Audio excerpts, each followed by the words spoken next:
लर्निफाई आज आपके लिए बच्चों थर्मल प्रॉपर्टीज ऑफ मैटर का 6th लेक्चर लेके आया है और आज के लेक्चर पे हम बात करेंगे सेंसिबल हीट, लैटेंट हीट और उसके साथ साथ पढ़ेंगे फेज डायग्राम। तो बच्चों पिछले लेक्चर पे हमने पढ़े थे स्पेसिफिक हीट के बारे में पढ़े थे। तो बच्चों स्पेसिफिक हीट और आज के लेक्चर पे हम पढ़ेंगे लैटेंट हीट, सेंसिबल हीट और फेज डायग्राम। ये आपको हेल्प करेगा कैलोरीमेट्री के क्वेश्चन सॉल्व करने के लिए, क्योंकि मैं नेक्स्ट लेक्चर आपके लिए कैलोरीमेट्री लेके आऊंगा और कैलोरीमेट्री के ऊपर सवाल जेई एडवांस, जेई मेन और उसके साथ साथ नीट में भी पूछा जाता है। तो बच्चों बिना समय गवाए करते हैं आज के लेक्चर की शुरुआत। तो देखिए आज हेडिंग लगा हुआ है लैटेंट हीट। तो क्या होता है बच्चों लैटेंट हीट? देखिए बिना टेम्परेचर चेंज किए हर एक यूनिट मास सब्सटेंस का फेज और स्टेट चेंज करने के लिए आपको कितना हीट एनर्जी चाहिए, वो होता है लैटेंट हीट। बिना टेम्परेचर चेंज किए हर एक यूनिट मास, यूनिट का मीनिंग होता है 1, हर एक केजी सब्सटेंस का फेज चेंज करने के लिए कितना हीट एनर्जी चाहिए, हर 1 ग्राम सब्सटेंस का फेज चेंज करने के लिए आपको कितना हीट एनर्जी चाहिए। मान लीजिए आपको सॉलिड से लिक्विड में कन्वर्ट करना है और लिक्विड से आपको गैस में कन्वर्ट करना है, पर एक चीज के ऊपर आपको गौर करना है, जब सब्सटेंस अपना फेज और स्टेट चेंज करता है उस दौरान टेम्परेचर कांस्टेंट मेंटेन होता है, उसे ही हम कहते हैं लैटेंट हीट। तो बच्चों आपको पता है वाटर 0 डिग्री सेल्सियस पर आइस होता है, आइस वाटर 0 डिग्री सेल्सियस पर आइस होता है और आइस 0 डिग्री सेल्सियस में ही वाटर पे कन्वर्ट होता है, यह तो आपको पता है। मान लीजिए आइस को वाटर पे कन्वर्ट करने के लिए मुझे डेल क्यू हीट एनर्जी चाहिए। वाटर 100 डिग्री सेल्सियस पर बॉयल होता है, ये वाटर का बॉइलिंग पॉइंट है, और वाटर 100 डिग्री सेल्सियस में ही स्टीम पे कन्वर्ट होता है, जिसके लिए मुझे डेल क्यू हीट एनर्जी चाहिए। अब आप बच्चों गौर कीजिए, देखिए 0 degree Celsius ice 0 degree Celsius water पे कन्वर्ट हो रहा है। जब वो अपना फेज चेंज कर रहा है आइस से वाटर, क्या वो अपना टेम्परेचर चेंज कर रहा है? नहीं। 0 degree Celsius ice 0 degree Celsius water में ही कन्वर्ट हो रहा है, वो अपना टेम्परेचर को कांस्टेंट मेंटेन कर रहा है जब वो फेज चेंज कर रहा है सॉलिड से लिक्विड। देखिए वाटर बॉइलिंग पॉइंट में है 100 डिग्री सेल्सियस में, 100 डिग्री सेल्सियस का पानी 100 डिग्री सेल्सियस स्टीम पे कन्वर्ट हो रहा है, टेम्परेचर फिक्स्ड हो रहा है। जब वाटर स्टीम पे कन्वर्ट हो रहा है तो टेम्परेचर फिक्स्ड मेंटेन हो रहा है 100 डिग्री सेल्सियस, 100 डिग्री सेल्सियस। तो बच्चों जब सब्सटेंस अपना फेज चेंज करे उस दौरान कितना हीट एनर्जी चाहिए फेज चेंज करने के लिए? Del Q equal to m into L. It is the product of mass of substance and L stands for latent heat of substance. अगर ये दोनों को मैं प्रोडक्ट के हिसाब से लूं तो मुझे पता चलेगा कि सब्सटेंस फेज चेंज करने के दौरान कितना हीट एनर्जी चाहिए, पर टेम्परेचर कांस्टेंट मेंटेन होगा जब सब्सटेंस अपना फेज चेंज करेगा, उसे ही हम कहेंगे लैटेंट हीट। कोई कंफ्यूजन नहीं। तो बच्चों चलिए डेफिनेशन लिखते हैं लैटेंट हीट क्या होता है। लिखिए definition latent heat, amount of heat energy, amount of heat energy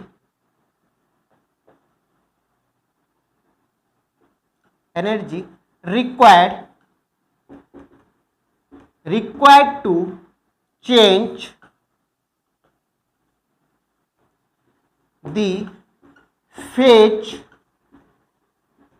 or state of unit mass of substance, unit mass of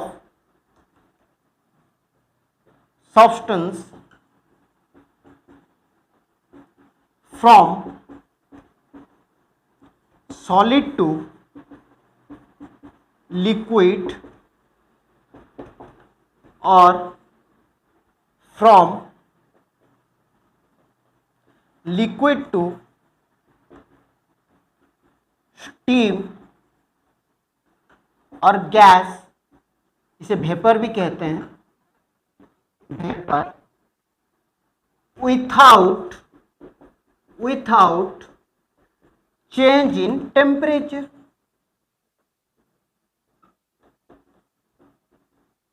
change in temperature is known as latent heat. देखिए, बिना temperature change किए, without change in temperature, हर एक unit mass substance का phase और state change करने के लिए आपको कितना हीट एनर्जी चाहिए, उसे ही हम कहते हैं लैटेंट हीट ऑफ सब्सटेंस। इसका यूनिट होता है, यूनिट सीजीएस में होगा कि कैलोरी पर ग्राम, एसआई में होगा जूल पर केजी। इसे पॉज करके बच्चों लिखिए, पॉज करके लिखिए, लिख दिए। बस आपको याद रखना है, जब सब्सटेंस अपना फेज चेंज करेगा टेम्परेचर कांस्टेंट मेंटेन होगा। तो बच्चों, आपने दो टर्म काफी बार सुना होगा, एक तो हुआ लैटेंट हीट ऑफ फ्यूजन, दूसरा हुआ लैटेंट हीट ऑफ वेपोराइजेशन। तो क्या होता है बच्चों लैटेंट हीट ऑफ फ्यूजन? देखिए, सॉलिड आइस पॉइंट से, सॉलिड जो कि आइस पॉइंट पे है, उसे लिक्विड में चेंज करने के लिए कितना हीट एनर्जी लगेगा, वो होगा latent heat of fusion. Latent heat of vaporisation हम किसे कहते हैं? लिक्विड मान लीजिए वो बॉइलिंग पॉइंट में है, उससे हम स्टीम पॉइंट में कन्वर्ट करेंगे, उस दौरान कितना हीट एनर्जी लगेगा, वो होगा लैटेंट हीट ऑफ वेपोराइजेशन। तो बच्चों,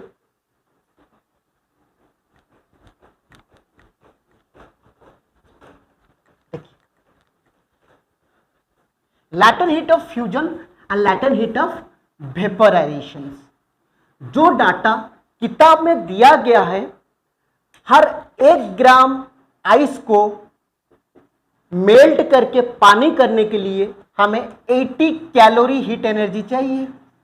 ये तो हो गया वैल्यू मेरा सीजीएस में, जिसको हम लैटेंट हीट ऑफ फ्यूजन कहते हैं। हर 1 ग्राम आइस को मेल्ट करके पानी करने के लिए मुझे 80 कैलोरी हीट एनर्जी चाहिए। अगर इसको मैं एसआई में कन्वर्ट करूं तो कैसे करूंगा? 1 ग्राम कितना केजी होगा? 1/1000। 80 कैलोरी, 1 कैलोरी कितना जूल होता है? मैंने 4.2 जूल। तो 80 कैलोरी 80 इंटू 4.2, यानी हर 1 केजी आइस को मेल्ट करके पानी करने के लिए 3.33 इंटू 10 की पावर 5 जूल इतना हीट एनर्जी चाहिए। ये तो हो गया एसआई में, इसको हम कहते हैं latent heat of fusion. Latent heat of vaporisation, हर 1 ग्राम पानी को स्टीम में कन्वर्ट करने के लिए मुझे 540 कैलोरी हीट एनर्जी चाहिए। ये तो हो गया वैल्यू सीजीएस में, इसे हम कहेंगे लैटेंट हीट ऑफ वेपोराइजेशन। इसको अगर एसआई में कन्वर्ट करेंगे, हर 1 केजी पानी को स्टीम करने के लिए 2.268 इंटू 10 की पावर 6 जूल इतना हीट एनर्जी चाहिए। ये हो गया latent heat of vaporisation value SI में। देखिए, किताब में जो डाटा दिया गया है, आपको आइस से वाटर में कन्वर्ट करना है, जिसके लिए ये वैल्यू है लैटेंट हीट ऑफ फ्यूजन का वैल्यू है। वाटर को अगर स्टीम में कन्वर्ट करेंगे तो ये वैल्यू है। ओके, क्वेश्चंस में कोई दूसरा सब्सटेंस दिया होगा तो आपको देखना है लैटेंट हीट ऑफ फ्यूजन का फ्यूजन क्या होगा। अगर आप मार्क करेंगे सॉलिड आइस पॉइंट से वो लिक्विड में कन्वर्ट होगा। गारंटी नहीं कि वो आइस देगा, कोई दूसरा सब्सटेंस भी दे सकता है, उसका लैटेंट हीट ऑफ फ्यूजन का वैल्यू दे देगा। कोई दूसरा सब्सटेंस दिया होगा, उसका लैटेंट हीट ऑफ वेपोराइजेशन का वैल्यू दिया होगा। पर आपको देखना है लिक्विड बॉइलिंग पॉइंट से वो स्टीम पे कन्वर्ट हो रहा है। कोई दूसरा सब्सटेंस भी हो, उसका लैटेंट हीट ऑफ वेपोराइजेशन का वैल्यू आपको दिया होगा। 1 ग्राम पे दिया होगा, नहीं तो केजी के हिसाब से वो आपको दिया होगा। देखिए लैटेंट हीट ऑफ फ्यूजन, अगर मान लीजिए आपसे कहा गया है 10 ग्राम आइस को, 10 ग्राम आइस जो कि 0 डिग्री सेल्सियस में है, उसे 0 डिग्री सेल्सियस वाटर में कन्वर्ट करने के लिए मुझे कितना हीट एनर्जी चाहिए। 1 ग्राम के लिए 80 कैलोरी, तो 10 ग्राम के लिए कितना होगा, 10 इंटू 80 यूनिटरी मेथड। उसी तरह मान लीजिए 1 केजी के लिए मुझे 3.33 इंटू 10 की पावर 5 जूल इतना हीट एनर्जी चाहिए 1 केजी आइस को वाटर करने के लिए। मान लीजिए मुझे 10 केजी आइस दिया है, उसे वाटर करेंगे तो 10 इंटू 3.33 इंटू 10 की पावर 5। इसी तरह आप इसे भी कर सकते हैं यूनिटरी मेथड के हिसाब से। और कुछ डाउट है बच्चों? और जब सब्सटेंस अपना फेज चेंज करेगा तो कितना हीट एनर्जी लगेगा, del Q equal to ml, it is the product of mass of substance and latent heat of substance का मल्टीप्लाई कर देना तो पता चल जाएगा फेज चेंज के दौरान कितना हीट एनर्जी चाहिए।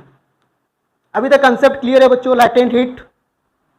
ओके, अब हेडिंग लगाइए सेंसिबल हीट। ये डाटा आपको याद रखिए बच्चों, कभी कभी क्वेश्चंस में आपको डाटा दिया नहीं होगा, आप सीजीएस में वैल्यू याद रखिए, आप चाहे तो इसे एसआई में भी कन्वर्ट कर सकते हैं। हेडिंग लगाइए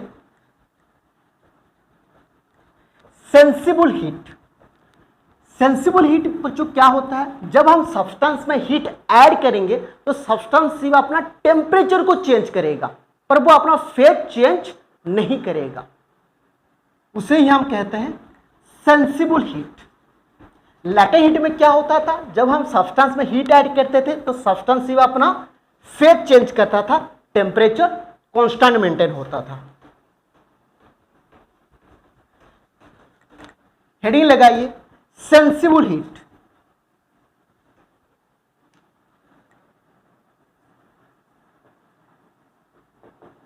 सेंसिबल हीट, ओके। क्या होता है सेंसिबल हीट में, टेम्परेचर इज चेंजिंग। जब सब्सटेंस में हीट ऐड करेंगे तो टेम्परेचर चेंज होगा, temperature is changing. Second point, phase और state do not change, do not change. Substance का फेज और स्टेट चेंज नहीं होगा।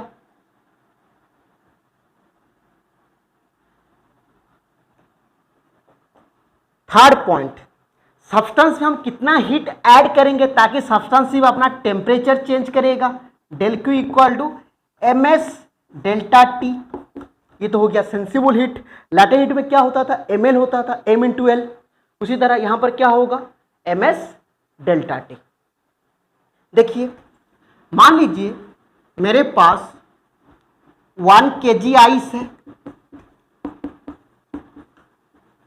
1 kg आइस -20 डिग्री सेल्सियस में है, तो मैं आइस -20 डिग्री सेल्सियस से 0 डिग्री सेल्सियस आइस तक कन्वर्ट करूंगा तो उसके लिए मुझे कितना हीट एनर्जी चाहिए, -20 डिग्री सेल्सियस आइस को मैं 0 डिग्री सेल्सियस आइस में चेंज करूंगा, जिसके लिए मुझे कितना हीट एनर्जी चाहिए, मान लीजिए मुझे डेल क्यू हीट एनर्जी चाहिए। तो ये मेरा कौन सा हीट है बच्चों, ये तो मेरा सेंसिबल हीट है क्योंकि सब्सटेंस का सिर्फ टेम्परेचर चेंज हो रहा है -20 डिग्री सेल्सियस से 0 डिग्री सेल्सियस। क्या सब्सटेंस अपना फेज चेंज कर रहा है, नहीं, यहां पर भी आइस है, यहां पर भी आइस है, तो सब्सटेंस सिर्फ अपना टेम्परेचर चेंज कर रहा है। तो टेम्परेचर चेंज करेगा तो कौन सा हीट होगा, sensible heat. Del Q equal to M S delta T, mass of ice into specific heat of ice into delta T. Mass of ice कितना है बच्चों, 1। स्पेसिफिक हीट ऑफ आइस मैंने आपको पिछले लेक्चर में बताया था 2100 जूल पर KG degree Celsius into 20 change in temperature 20, तो कितना होगा 0.024 42,000 जूल इतना हीट एनर्जी चाहिए -20 डिग्री सेल्सियस आइस को 0 डिग्री सेल्सियस आइस में कन्वर्ट करने के लिए। चलिए क्वेश्चंस लिखिए बच्चों, इसे पॉज करके लिखिए। चलिए क्वेश्चंस लिखते हैं, आपका नजरिया और क्लियर होगा।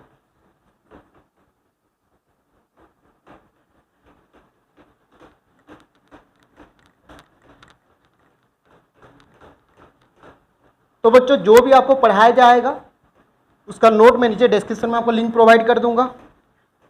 ओके, क्वेश्चंस लिखिए।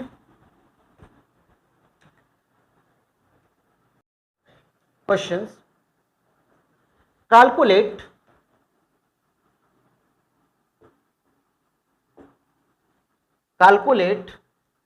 the amount of heat energy, the amount of heat energy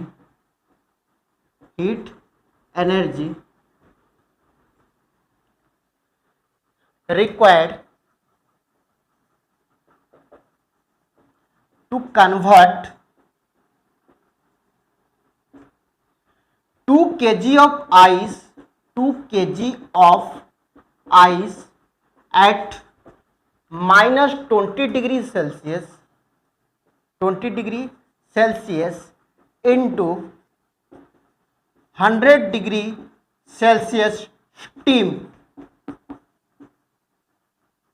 at normal pressure।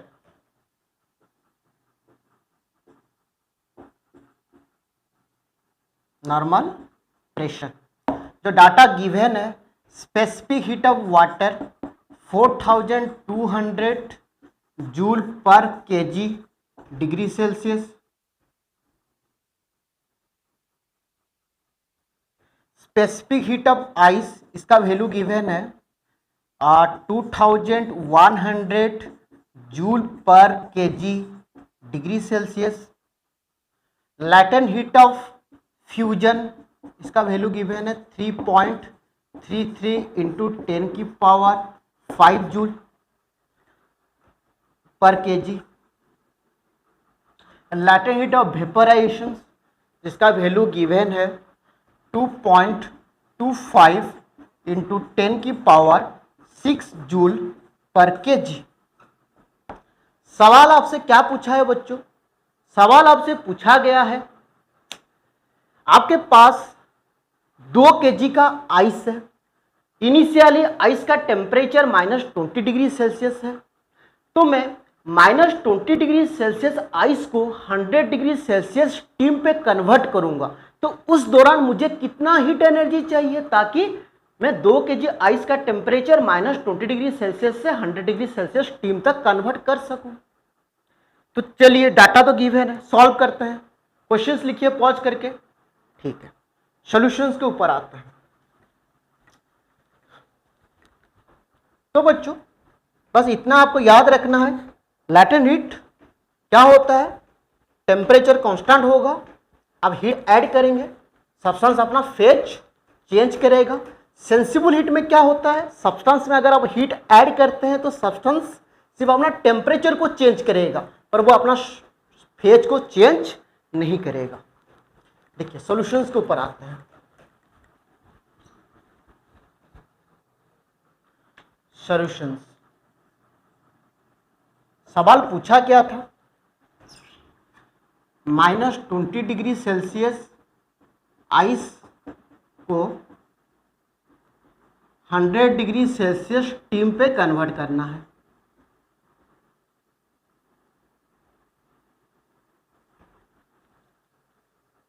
-20 degree Celsius ice को 100 डिग्री सेल्सियस स्टीम में कन्वर्ट करना है, तो कितना हीट एनर्जी लगेगा, मान लीजिए मुझे डेल क्यू हीट एनर्जी लगेगा। तो चलिए सॉल्यूशंस के ऊपर आते हैं। मास ऑफ आइस गिवन है क्वेश्चंस में 2 kg। इनिशियली मेरे पास आइस -20 डिग्री सेल्सियस में है, अभी मैंने हीट ऐड किया, मान लीजिए मैं डेल Q1 हीट ऐड किया, तो -20 डिग्री सेल्सियस आइस उसका टेम्परेचर बढ़ेगा, कहां तक बढ़ेगा, 0 डिग्री सेल्सियस आइस तक इसका टेम्परेचर बढ़ेगा। अगर मैंने हीट ऐड किया तो उसके आगे अगर हीट ऐड करूंगा तो सब्सटेंस अपना फेज चेंज कर देगा। 0 degree Celsius ice 0 degree Celsius water पे कन्वर्ट हो जाएगा। अब देखते हैं इसके लिए कितना हीट एनर्जी लगेगा। तो मैं कितना हीट ऐड करूंगा अभी, लैटेंट हीट और सेंसिबल हीट ऐड करूंगा, क्योंकि सब्सटेंस सिर्फ अपना टेम्परेचर को चेंज कर रहा है पर वो अपना फेज चेंज नहीं कर रहा है। फेज आइस है, दोनों पॉइंट में आइस है, पर टेम्परेचर यहाँ पर -20 डिग्री सेल्सियस है, यहाँ पर 0 डिग्री सेल्सियस पे कन्वर्ट किया जा रहा है। तो जो है हम हीट डाल रहे हैं वो कौन सा हीट है, सेंसिबल हीट है। Del Q1 equal to ms delta T mass of ice into specific heat of ice into delta T mass of ice 2 kg, specific heat of ice 2100 into delta T 20। तो कितना होगा answer,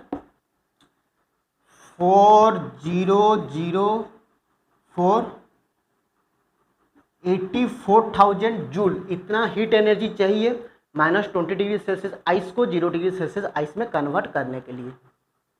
अब मेरे पास ice 0 degree Celsius पे है, मैंने heat add किया, मान लीजिए मैं डेल Q2 हीट ऐड किया, तो 0 degree Celsius ice 0 degree Celsius water पे कन्वर्ट हुआ। तो उस दौरान मुझे कितना हीट एनर्जी चाहिए, तो सब्सटेंस का फेज तो चेंज हो रहा है, आइस से वाटर पे कन्वर्ट हो रहा है, और टेम्परेचर अभी फिक्स्ड है 0 degree Celsius ice 0 degree Celsius water. तो मैं कौन सा हीट यहाँ पर लगाऊंगा, लैटेंट हीट। टेम्परेचर फिक्स्ड है तो कैसे निकालते हैं, m इंटू एल, तो यहाँ पर LF लगेगा, लैटेंट हीट ऑफ फ्यूजन लगेगा। मास कितना है, वाटर 2 kg आइस मेल्ट होके वो वाटर होगा, तो मास ऑफ वाटर कितना होगा 2 into latent heat of fusion given था 3.33 इंटू 10 की पावर 5 इक्वल टू 6.66 इंटू 10 की पावर 5 जूल। इतना हीट एनर्जी चाहिए 0 डिग्री सेल्सियस आइस को 0 डिग्री सेल्सियस वाटर पे कन्वर्ट करने के लिए। अब मेरे पास आइस कितना डिग्री सेल्सियस पे है, आइस मेरे पास मेरे पास वाटर कितना डिग्री सेल्सियस पे है, 0 डिग्री सेल्सियस। तो 0 डिग्री सेल्सियस वाटर में मैं हीट ऐड किया डेल Q3, तो 0 degree Celsius water 100 degree Celsius water पे कन्वर्ट हुआ। ये तो वाटर का बॉइलिंग पॉइंट है, तो मुझे इसके लिए कितना हीट एनर्जी चाहिए, डेल Q3 इक्वल टू, देखते हैं सब्सटेंस अपना फेज चेंज कर रहा है नहीं कर रहा है, टेम्परेचर चेंज कर रहा है, हाँ सर टेम्परेचर चेंज कर रहा है, तो वो कौन सा हीट होगा, sensible heat, ms delta T mass of water 2, specific heat of water कितना था 4200 जूल पर KG degree Celsius, delta T 100, तो कितना होगा 8,40,000 जूल। इतना हीट एनर्जी चाहिए 0 डिग्री सेल्सियस वाटर को 100 डिग्री सेल्सियस वाटर पे कन्वर्ट करने के लिए। अब मेरे पास वाटर 100 डिग्री सेल्सियस में है, तो 100 डिग्री सेल्सियस वाटर पे मैंने फिर से हीट ऐड किया, मान लीजिए मैं डेल Q4 हीट ऐड किया, तो 100 डिग्री सेल्सियस का पानी जो बॉइलिंग पॉइंट में है वो 100 डिग्री सेल्सियस स्टीम पे कन्वर्ट होगा। उसके लिए मुझे कितना हीट एनर्जी चाहिए, इसे लिख चुके हैं बच्चों,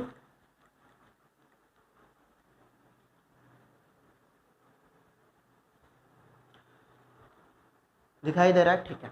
तो कितना लगेगा, टेम्परेचर तो फिक्स्ड है, फेज चेंज हो रहा है वाटर से स्टीम, तो कौन सा हीट लगेगा, latent heat, del Q4 equal to mLV 2 into LV latent heat of vaporisation 2.25, question में गिवन था latent heat of vaporisation 2.25 into 10 की पावर 6, तो कितना होगा 4.50 इंटू 10 की पावर 6 जूल। इतना हीट एनर्जी चाहिए 100 डिग्री सेल्सियस वाटर को 100 डिग्री सेल्सियस स्टीम पे कन्वर्ट करने के लिए। आप मुझे बताइए कितना हीट एनर्जी टोटल चाहिए ताकि -20 डिग्री सेल्सियस आइस को अभी 100 डिग्री सेल्सियस स्टीम पे कन्वर्ट करेंगे। बस आपको 4 हीट को ऐड कर देना है, del Q1 plus del Q2 plus del Q3 plus del Q4, 4 को ऐड कर देना है। तो हीट प्रोड्यूस कितना होगा, इसको आपने लिख चुके हैं बच्चों, ठीक है। हीट प्रोड्यूस्ड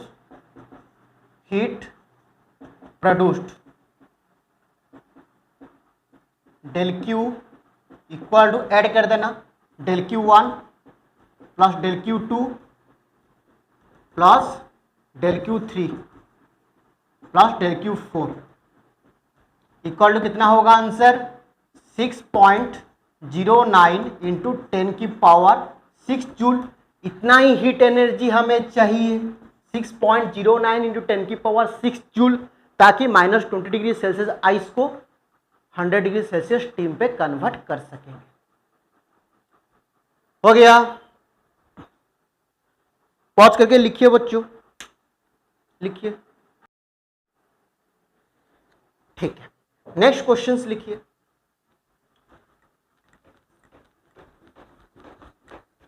कुछ डिफिकल्ट है इसमें, कुछ डिफिकल्ट नहीं है। लैटेंट हीट भी आसान है, सेंसिबल हीट भी आसान है, कुछ इसमें रॉकेट साइंस नहीं है।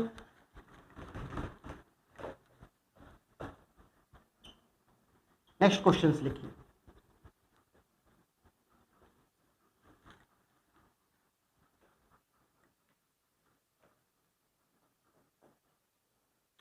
A solid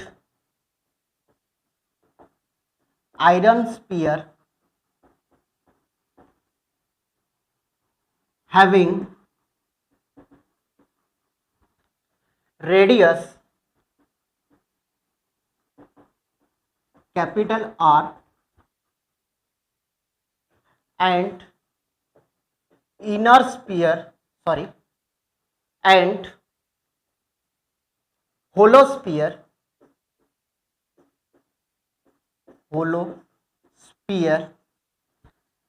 having inner radius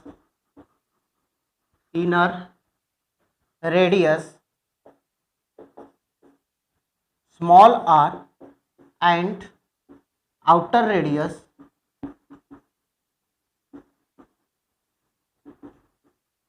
capital R, both are heated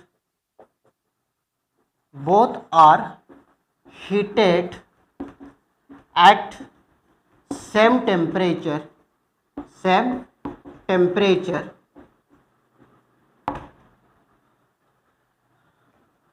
allow to cool in the same environment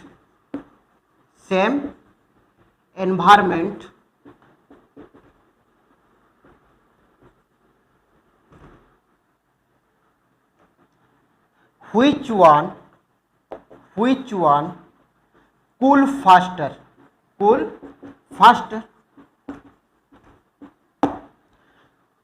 questions लिखिए, ठीक है। सवाल आपसे क्या पूछा गया है, आपके पास दो स्पीयर है, एक तो सॉलिड आयरन स्पीयर है, दूसरा होलो आयरन स्पीयर है।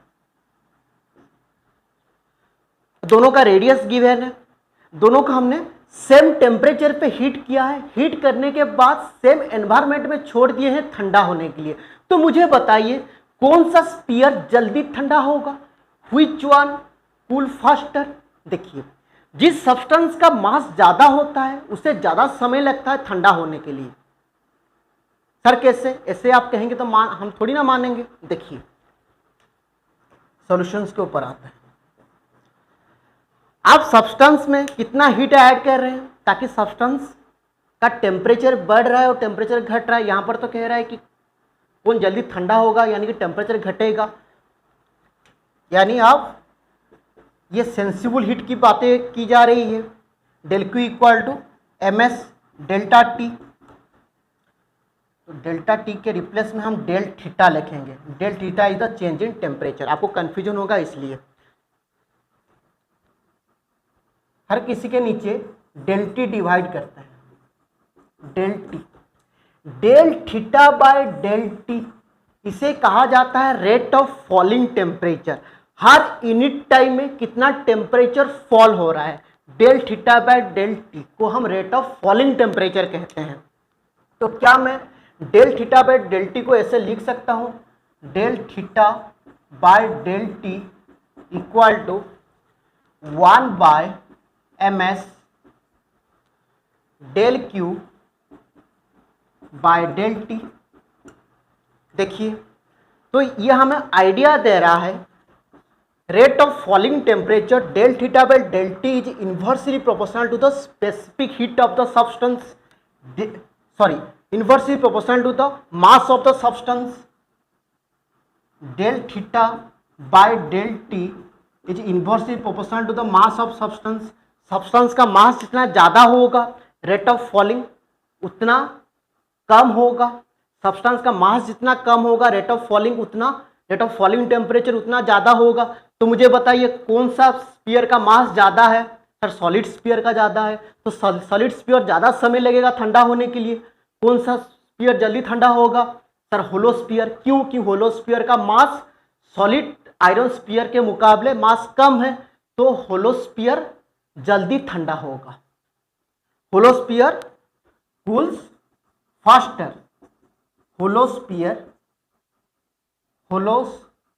होलो iron sphere cool faster. Cool दिखाई दे रहा है? ठीक है, कूल फास्टर। लिखिए, हो गया कंसेप्ट क्लियर? मैंने पिछले लेक्चर पे आपको बताया था सब्सटेंस का मास जितना ज़्यादा होता है आपको उसको उतना ज़्यादा हीट देना पड़ता था ताकि उसका टेम्परेचर राइज करने के लिए। उसी तरह सब्सटेंस का मास अगर ज़्यादा है समय भी ज़्यादा लगेगा हीट निकालने के लिए। ओके, ठीक, लिख दिए। लिखिए वो जो पॉज करके लिखिए। अब आते हैं फेज डायग्राम। फेज डायग्राम आपका नजरिया को पूरी तरह से क्लियर कर देगा सेंसिबल हीट लैटेंट हीट के बीच, और उसके साथ साथ आपको आइडिया देगा स्लोप एंगल के बारे में बताएगा। सब जहाँ पर सब्सटेंस अपना फेज चेंज हो रहा है वहाँ पर स्पेसिफिक हीट कितना होगा वो भी आपको बताएगा। हर चीज़ का आपको आइडिया दे देगा फेज डायग्राम। तो बच्चों हेडिंग लगाइए phase diagram.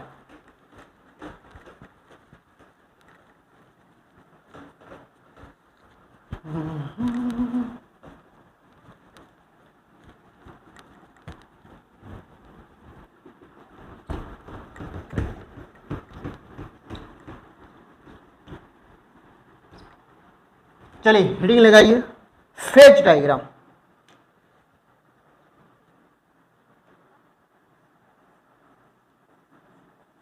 Phase diagram. Phase diagram मुझे समझने के लिए टेम्परेचर वर्सेस हीट एडिशन के बीच एक ग्राफ ड्रॉ करना पड़ेगा। देखिए,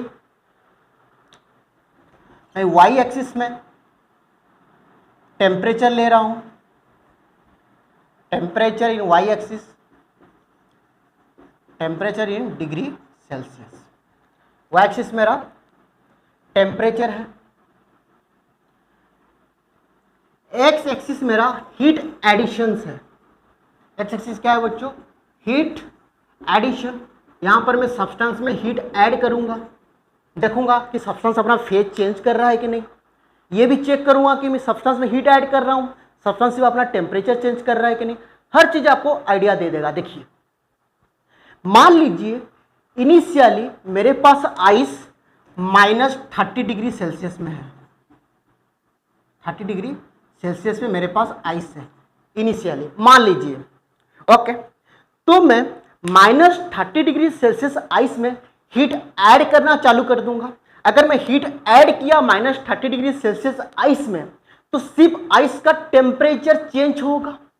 देखिए, मैं एक्स एक्सिस में हीट ऐड कर रहा हूं आइस में, तो आइस का टेम्परेचर इनिशियली -30 डिग्री सेल्सियस था।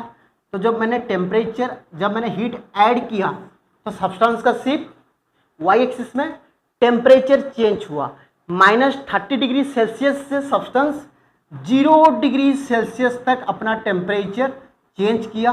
जब मैंने -30 डिग्री सेल्सियस आइस में हीट ऐड किया, तो मैंने कितना हीट ऐड किया? तो सब्सटेंस सिर्फ अपना टेम्परेचर चेंज कर रहा है, तो ये मेरा सेंसिबल हीट होगा।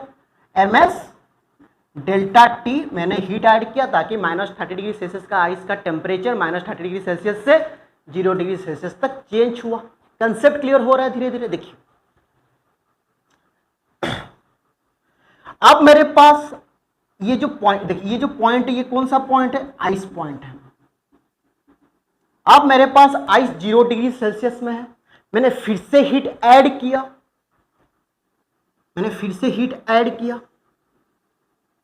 तो ये जो लाइन है ये हीट एडिशन के साथ पैरेलल है, अर्थात हर एक पॉइंट में हीट हम ऐड करते जा रहे हैं। पर मेरा वाई एक्सिस में तो टेम्परेचर कांस्टेंट और फिक्स्ड है, मैं हीट ऐड कर रहा हूं पर वाई एक्सिस में मेरा टेम्परेचर फिक्स्ड हो रहा है।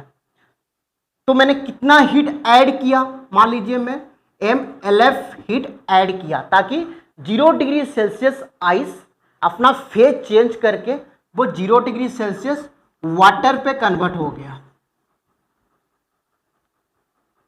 ओके, और ये जो रीजन है ये मेरा मेल्टिंग रीजन है, यहां पर ही मेरा आइस वाटर पे कन्वर्ट हो रहा है, मेरा सॉलिड लिक्विड पे चेंज हो रहा है, अर्थात मेरा सब्सटेंस अपना फेज चेंज कर रहा है इसी रीजन पे। ये मेरा मेल्टिंग रीजन है, तो मुझे कितना हीट एनर्जी चाहिए सब्सटेंस का फेज चेंज करने के लिए, MLF हीट एनर्जी चाहिए। अब मेरे पास वाटर कितना °C पे है, ये लाइन देखिए 0°C में मेरे पास वाटर है। मैंने फिर से हीट ऐड किया तो 0°C का वाटर का टेम्परेचर बढ़ा, कहां तक बढ़ा टेम्परेचर, 100°C बॉइलिंग पॉइंट तक टेम्परेचर बढ़ा। 100°C ये पानी का बॉइलिंग पॉइंट है, यहां तक टेम्परेचर बढ़ा जब मैंने 0° वाटर पे हीट ऐड किया। तो कितना हीट ऐड किया, MS डेल्टा टी, ये तो मेरा सेंसिबल हीट है क्योंकि यहां पर सिर्फ सब्सटेंस अपना टेम्परेचर चेंज कर रहा है। ओके, देखिए अब मैं कहां पर हूं, अब मैं 100°C वाटर पे हूं, यह मेरा पानी का बॉइलिंग पॉइंट है। मैंने फिर से हीट ऐड करना चालू किया, जब मैंने फिर से हीट ऐड करना चालू किया, ये जो लाइन है मेरा हीट एडिशन के साथ पैरेलल है, अर्थात substance 100°C water 100°C steam पे कन्वर्ट हो गया। तो उसके लिए मुझे कितना हीट एनर्जी चाहिए, MLV, कितना हीट एनर्जी चाहिए, 100°C का पानी 100°C स्टीम पे कन्वर्ट हुआ। तो ये जो रीजन है ये मेरा वेपराइजेशन है,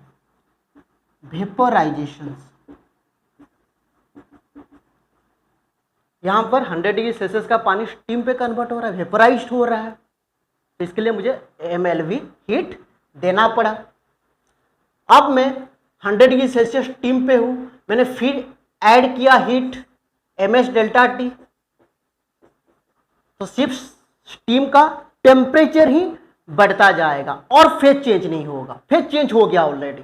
अब अगर 100 स्टीम में मैं फिर हीट ऐड करता जाऊं MS डेल्टा टी, तो स्टीम का सिर्फ टेम्परेचर चेंज होगा। अभी तक कंसेप्ट क्लियर है आपका? देखिए चलिए काम करते हैं, सब्सटेंस से हीट निकालना चालू कर देते हैं। स्टीम तो मेरा 100°C से ज्यादा है, मान लीजिए मैंने MS डेल्टा टी हीट निकाल दिया, तो 100°C का स्टीम का टेम्परेचर 100°C से ज्यादा था, तो टेम्परेचर कम हुआ, कम होते होते 100°C स्टीम पे आ गया। मैंने फिर से हीट निकाला, मान लीजिए मैंने MLV हीट निकाल दिया, तो 100°C स्टीम 100°C वाटर पे कन्वर्ट हो गया। देख पा रहे हैं? तो ये जो प्रोसेस है ये मेरा क्या है बच्चों, कंडेंसेशन।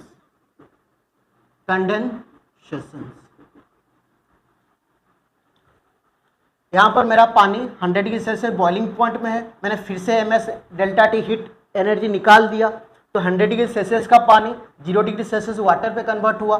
मैंने फिर से हीट निकाला, MLF हीट निकाला, तो 0°C का वाटर 0°C आइस में कन्वर्ट हो गया। तो इसे मैं कहूँगा फ्रीज हो रहा है। अब मेरे पास आइस 0°C में है, मैंने फिर से MS डेल्टा टी हीट निकाल दिया, तो इनिशियली मैं -30°C आइस में पहुंच जाऊंगा।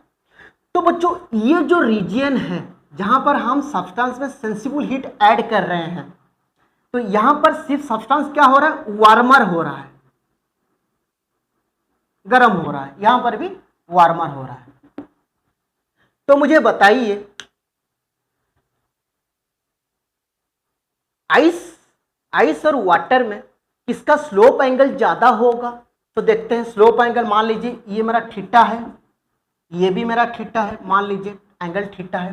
तो स्लोप कैसे निकालते हैं? Slope equal to perpendicular upon base, perpendicular upon base. Perpendicular क्या है? Change in temperature del T. Base क्या है मेरा? Heat addition. तो कौन सा हीट ऐड कर रहा हूं? Sensible heat, M S delta T, M S delta T. तो डेल्टा टी कैंसिल हो जाएगा, दिख रहा है। स्लोप कितना होगा? स्लोप इक्वल टू 1/ms, अर्थात slope specific heat of substance के साथ इनवर्सली प्रोपोर्शनल है।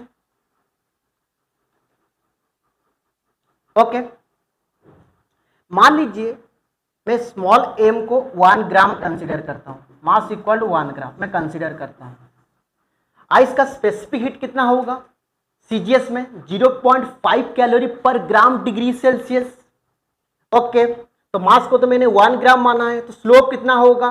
Slope equal to tan theta, tan theta equal to 2, तो theta equal to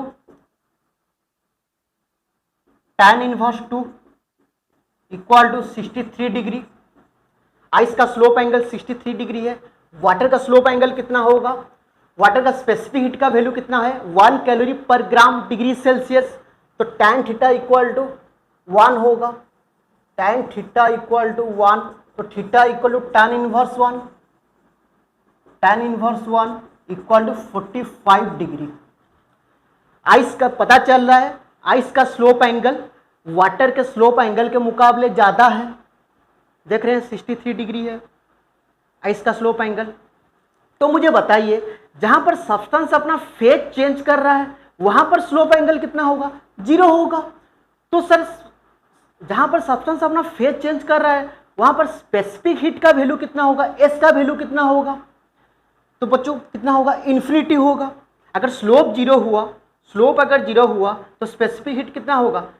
something bye 0, infinity. जहां पर सब्सटेंस अपना फेज चेंज कर रहा है स्पेसिफिक हीट का वैल्यू कितना होगा? इन्फिनिटी। स्पेसिफिक हीट का वैल्यू होगा इन्फिनिटी। देखिए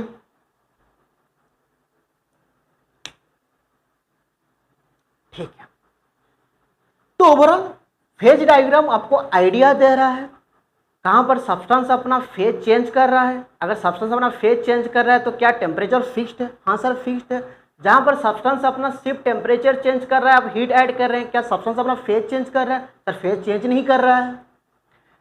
जहां पर सब्सटेंस अपना फेज चेंज कर रहा है वहां पर स्लोप एंगल कितना है? 0 है। स्पेसिफिक हीट कितना है? इन्फिनिटी है।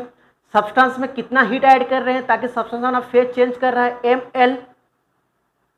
अगर मैं 0 डिग्री सेल्सियस आइस को 0 डिग्री सेल्सियस वाटर पे कन्वर्ट कर रहा हूं तो मुझे mLF हीट देना पड़ेगा। अगर 100 डिग्री सेल्सियस वाटर को 100 डिग्री सेल्सियस स्टीम पे कन्वर्ट कर रहा हूं मुझे mLV हीट देना पड़ेगा। और कुछ डाउट है? कंसेप्ट तो पूरा क्लियर हो गया बच्चों। तो बच्चों पढ़ाई करते रहिए। नेक्स्ट क्लास आपके लिए एक नया टॉपिक लेके आएंगे, कैलोरीमेट्री। ओके, शुक्रिया।